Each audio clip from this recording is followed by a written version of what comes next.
These are the few tips to keep your first layer of your eye to keep alive. Next thing, pranamaya kosha. Pranam brahmeti navyajana. Again the Upanishad says, prana is God, don't waste it. You need to understand this word. Prana is God, don't waste it. If you waste the 5 layers of your eye, then only you shrink yourself and you are only in the small eye. If you use all the layers of your eye, you will become a bigger eye. Prana is energy. Don't think prana means air. It is a subtle energy which is carried by air. It is called prana. Whenever the air circulation happens in your system, the subtle energy which goes in and comes out is the thing which is called prana.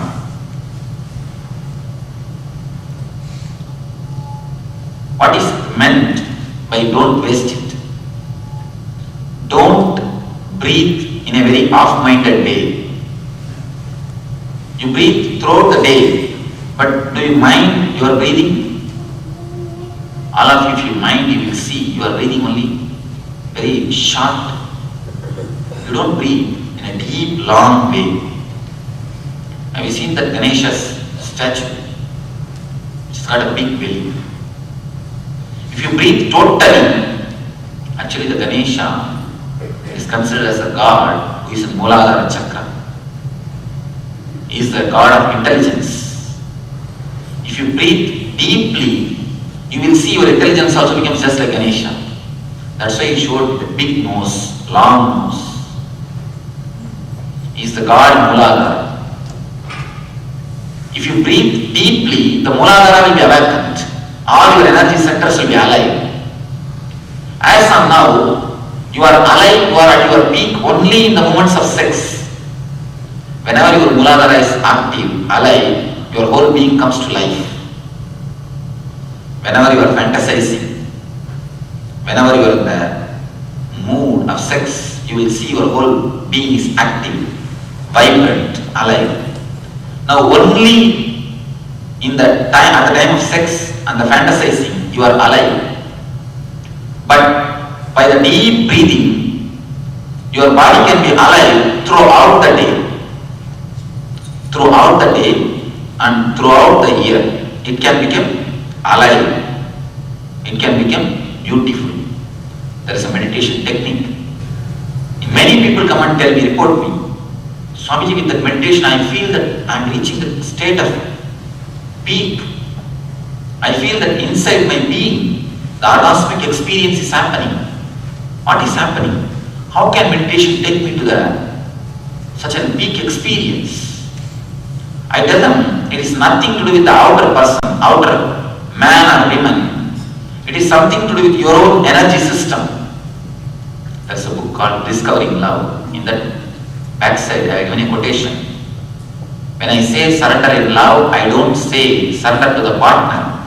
I say surrender to the experience which is love. The same way, it is an experience, it is not because of the other. We always mistake the joy is because of the outer world, the outer man or outer woman. No. It is because of the inner alchemy. Because your energy is awakened, you feel the joy and the ecstasy. Never because of the outer man and the outer woman. A small example from Ramana Maharshi. A dog has got one bone, dry bone. It started biting and playing with the bone. And finally the bone has scratched his own mouth and blood started coming out, oozing from his mouth. And the dog was just enjoying the blood, thinking that blood is from the bone. Just like that dog, the dog which enjoys the dry bone and sucks his own blood, thinking that blood is coming from the bone, blood is coming from the outside. Just like the dog, we also use the dry bones of the outer world and we get the joy from our own system, from our own being. But we think the joy is from the bone. It is just your alchemy. If you change your alchemy, if you can change your system, if you can change your breathing, you will see continuously 24 hours you are the orgasmic joy, you are the ecstasy. People ask, how can a man go beyond the worldly pleasures? I have seen many people, especially the intellectuals, people who have read too much. Actually, one person, one elderly Pandit, he was asking me,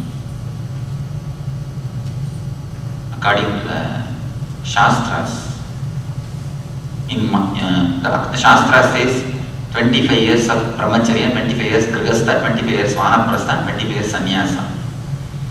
According to the rule, you should have been grihastha. He asked me, you should have been a grihastha. Why you became a sannyasi?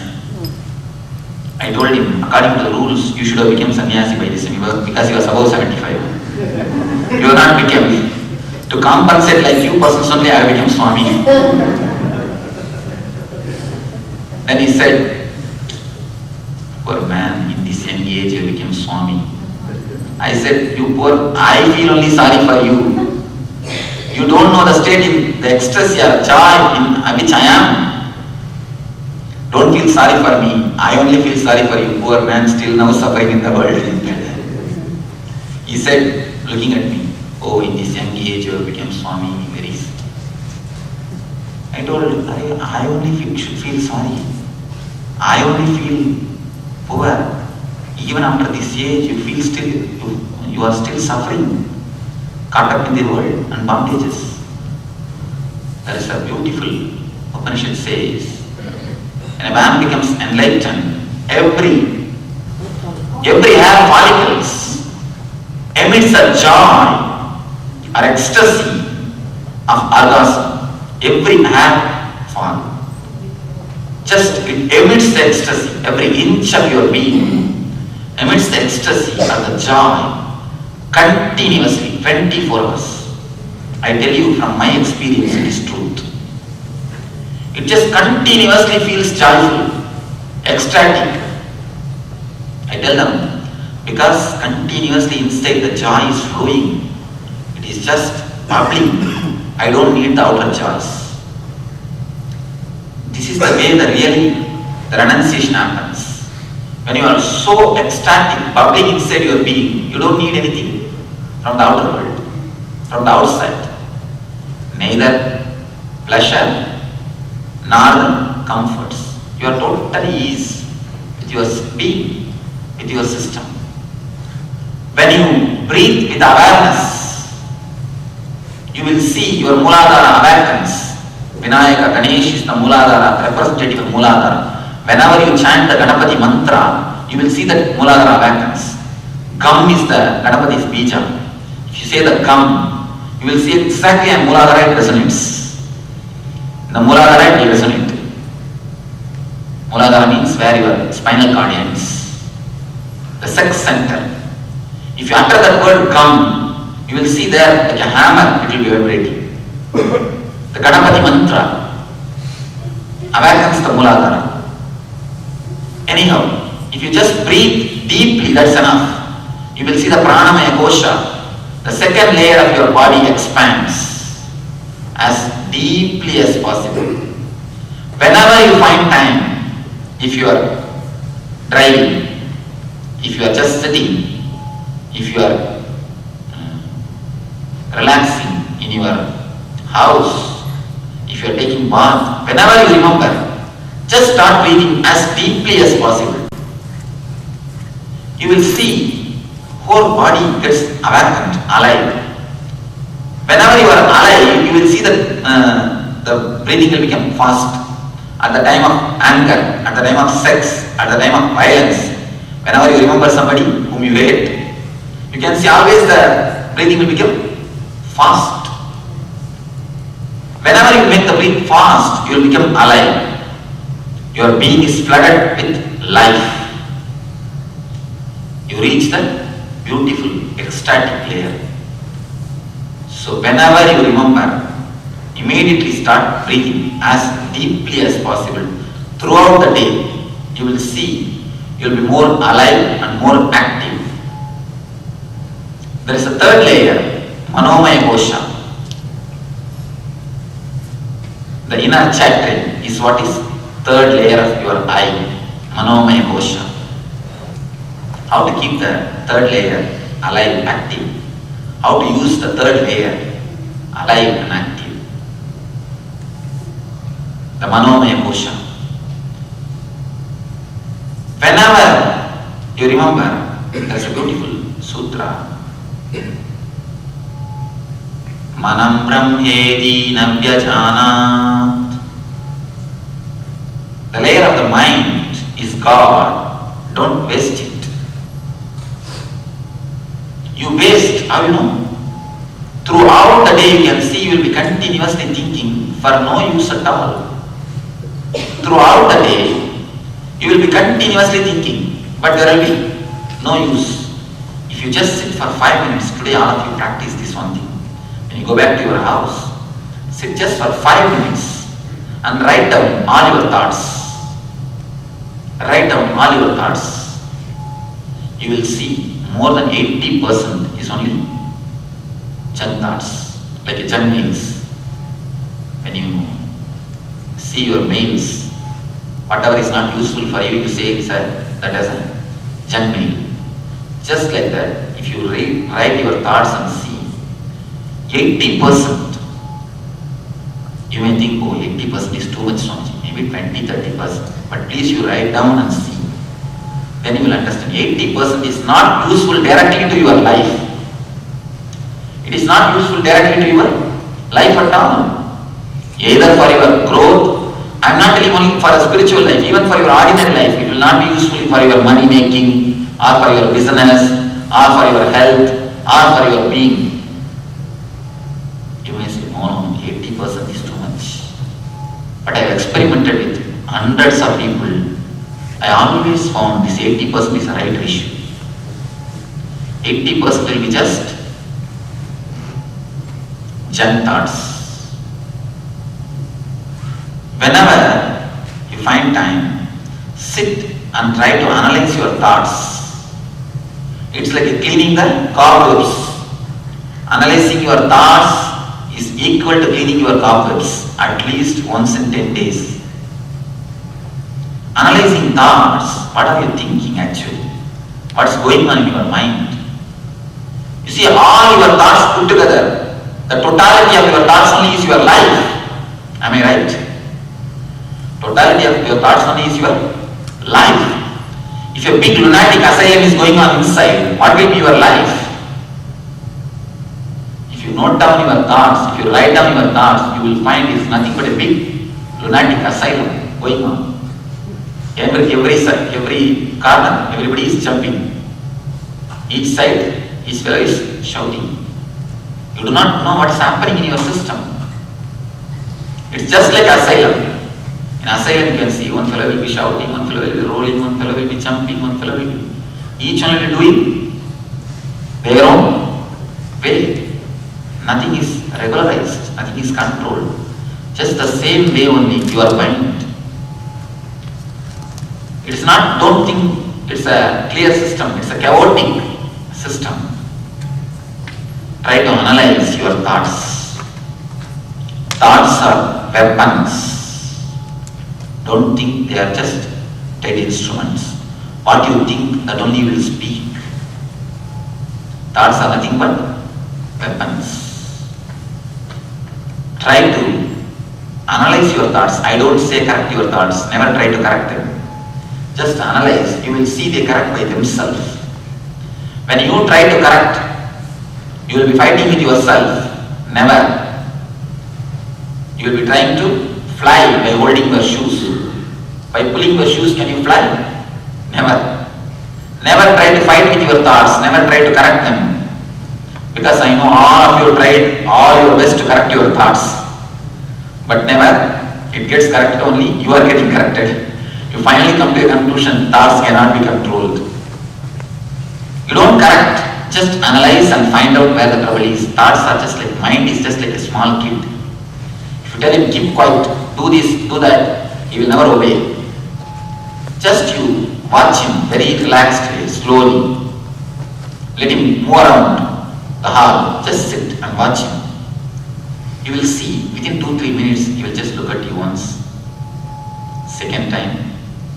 Finally, when he sees that you are silently watching, he will automatically sit silently, keep quiet. Am I right? If you try to control the kids, they will never respond. You just try to witness him, watch him. He will silently come and sit next to you. Mind is just like a child. A small incident happened in Buddha's life. An emperor came to see Buddha. He was sitting and just shaking like this, legs, shaking the legs. I have seen many people doing this. Have you seen? Like this, just shaking. It shows the inner restlessness, nothing else. Inside restlessness. And like this doing only, finally they get into Parkinson's. It starts shaking by itself. After some time, you don't need to shake, but it shakes by itself. Parkinson's. Now this is a habit only. Ends up in the Parkinson's. And the emperor was just shaking continuously. Buddha didn't tell anything. He just watched him. He gave him a look. Suddenly emperor stopped. He understood. It stopped. The emperor asked, Master, how can I stop my mind? Buddha says, the same way the which I stopped your leg. I didn't say to stop you. I just watched you. I just gave a look. When you understood that you are shaking, you automatically stopped it. You automatically stopped it. It's not that you tried, you also took some time or the method or the technique to stop it. If I say stop your legs, you will ask, Swamiji, please give me the technique, how to stop. No need for any technique. Buddha just looked, the king stopped. Same way, look at your mind, you will see it will stop. Because mind works only when there is unconsciousness.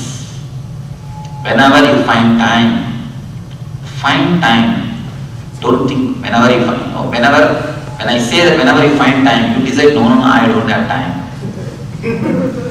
When I tell the people, meditate, they always tell me, Swamiji, I don't have time. As if everybody else is doing nothing. He is the only person who is doing the world's work. You see, never say you don't have time. You say one thing, I can't give so much of importance to the meditation. I have much more important work than meditation. Then things are understood. Then what you say is truth. Everybody has got only that much of time. How can you say you don't have time? You can say, I can't give so much of importance to meditation because I have much more important work. If you say that, then you can say you are honest. So never say you don't have time. Make some time. Instead of sitting and watching in front of your TV, you can sit and watch your mind, but you will see much bigger shows inside your mind. You will see much beautiful shows inside your mind. When you sit and watch, witness your thoughts, you will see automatically they come to a rhythm, they come to a understanding. Your energy gets used. Your energy will be expanded properly in the dimension in which you want to grow. You take so much of time to clear your car, to clear your house, to clean your room, but you don't take time to clean your mind. And then you complain, Swamiji, in those days I used to have so much of peace of mind and so much of relaxed mood. Nowadays I am too stressed. The man who is in the college level, he also comes and gives the same complaint. The man who is in his 30s, he also comes and says the same complaint. The man who is in 40s, he also says the same thing. The man who is in 80s, he also says the same thing. I was amazed that who is actually in the peace. Everybody says in the past, once upon a time, I was so relaxed, so happy, so joyful. I had a lot of peace of mind. Never. It is just your mind. At least once in a week, try to sit with yourself. Give appointment to yourself. You give appointment to so many thousands of people. Give appointment to yourself. Meditation is nothing but the time, the appointment which you give it to yourself.